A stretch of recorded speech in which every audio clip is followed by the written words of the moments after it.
ರೈತರ ರಾಗಿ ಬೆಳೆಗೆ ಬೆಂಬಲ ಬೆಲೆ ಎಂದು ಸಚಿವ ಕೆ ವೆಂಕಟೇಶ್ವರವರು ಹೇಳಿದ್ದಾರೆ. ರೈತರು ಬೆಳೆದ ಹಲವು ಬೆಳೆಗಳಲ್ಲಿ ರಾಗಿ ಬೆಳೆಗೆ ಮಾತ್ರ ಈ ವರ್ಷ ಬೆಂಬಲ ಬೆಲೆ ದೊರೆತಿದೆ ಎಂದು ಪಶುಸಂಗೋಪನೆ ಮತ್ತು ರೇಷ್ಮೆ ಸಚಿವ ಕೆ ವೆಂಕಟೇಶ್ವರವರು ತಿಳಿಸಿದರು.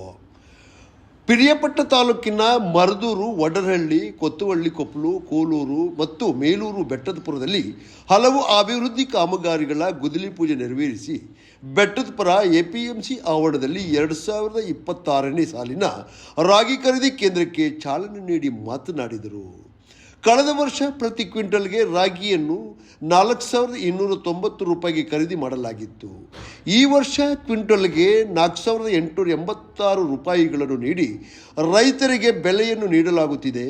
2025ನೇ ಸಾಲಿನಲ್ಲಿ ರೈತರಿಂದ ಕೇವಲ 20 ಕ್ವಿಂಟಲ್ ರಾಗಿಯನ್ನು ಮಾತ್ರ ಖರೀದಿಸಲಾಗಿತ್ತು. ಈ ಬಾರಿ 10ರಿಂದ 50 ಕ್ವಿಂಟಲ್ವರೆಗೂ ಖರೀದಿ ಮಾಡಲಾಗುತ್ತಿದ್ದು, ರೈತರು ತಮ್ಮ ರಾಗಿಯನ್ನು ತಾವೇ ನೋಂದಾಯಿಸಿ ಬೆಂಬಲಿತ ಬೆಲೆಯನ್ನು ಪಡೆದುಕೊಳ್ಳುವಲ್ಲಿ ಯಶಸ್ವಿ ಆಗಬೇಕು. ಮಧ್ಯಸ್ಥರಾದ ದಲ್ಲಾಳಿಗಳು ಹಾಗೂ ವ್ಯಾಪಾರಸ್ಥರಿಗೆ ತಮ್ಮ ರಾಗಿಯನ್ನು ಕಡಿಮೆ ಬೆಲೆಗೆ ನೀಡಿ ಲಾಭವಿಲ್ಲದೆ ನಷ್ಟವನ್ನು ಅನುಭವಿಸುವ ಬದಲು ಸರ್ಕಾರ ನೀಡುತ್ತಿರುವ ಬೆಂಬಲ ಬೆಲೆಯನ್ನು ಉಪಯೋಗಿಸಿಕೊಳ್ಳಿ ಎಂದು ರೈತರಿಗೆ ಸಲಹೆ ನೀಡಿದರು. 1290 ರೂಪಾಯಿ ಈ ಸಲ 4,886 ರೂಪಾಯಿ ಮಾಡಿದ್ದಾರೆ.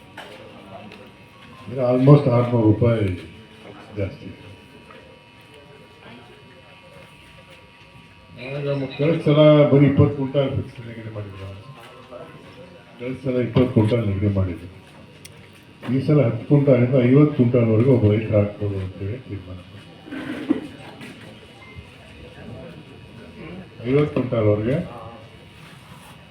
ರೈತರು ಹಾಕ್ಬೋದು ಅಂತೇಳಿ ಅವ್ರೇನು ದಾಖಲಾತಿ ಕೊಟ್ಟು ಅದನ್ನು ಹಾಕ್ಬೋದು ಅಂತೇಳಿ ತೀರ್ಮಾನ.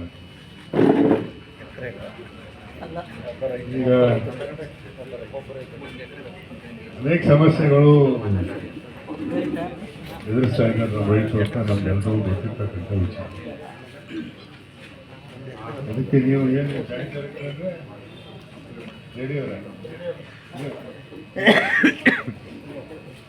ನೀವು ಸ್ವಲ್ಪ ಗಮನ ಕೊಡಬೇಕು. ಈ ಸಂದರ್ಭದಲ್ಲಿ ರೈತ ಸಂಘದ ಮುಖಂಡರಾದ ಸ್ವಾಮಿಗೌಡರವರು ರೈತರು ತರುವ ರಾಗಿ ಚೀಲಗಳಿಗೆ ಚೀಲವನ್ನು ಇಳಿಸಿಕೊಳ್ಳುವಂತಹ ಕಾರ್ಮಿಕರು ಹಣವನ್ನು ಪಡೆದುಕೊಳ್ಳುತ್ತಿರುವುದು ರೈತರಿಗೆ ನಷ್ಟವನ್ನು ನೀಡುತ್ತಿದೆ. ಅದರಲ್ಲಿ ಬೆಟ್ಟದಪುರ ಭಾಗದಲ್ಲಿ ಹೆಚ್ಚಿನ ಹಣ ಪಡೆಯುತ್ತಿರುವುದರಿಂದ ತಮ್ಮ ಭಾಗದಲ್ಲಿರುವ ಸಣ್ಣ ರೈತರಿಗೆ ಹೆಚ್ಚಿನ ಸಮಸ್ಯೆಯಾಗುತ್ತಿದೆ. ಹಾಗೂ ರಾಗಿ ಕೇಂದ್ರಗಳಲ್ಲಿ ಹೆಚ್ಚಿನ ರೈತರು ಬರುವುದರಿಂದ ಕಿಲೋಮೀಟರ್ ಗಟ್ಟಲೆ ರಾಗಿಯನ್ನು ಹೊತ್ತು ತಂದು ವಾಹನಗಳು ನಿಂತು ಗಲಭೆ ಉಂಟಾಗುತ್ತಿದ್ದು, ಈ ಸಮಸ್ಯೆಯನ್ನು ಬಗೆಹರಿಸಿಕೊಡುವಂತೆ ಸಚಿವರಲ್ಲಿ ಮನವಿ ಮಾಡಿಕೊಂಡರು.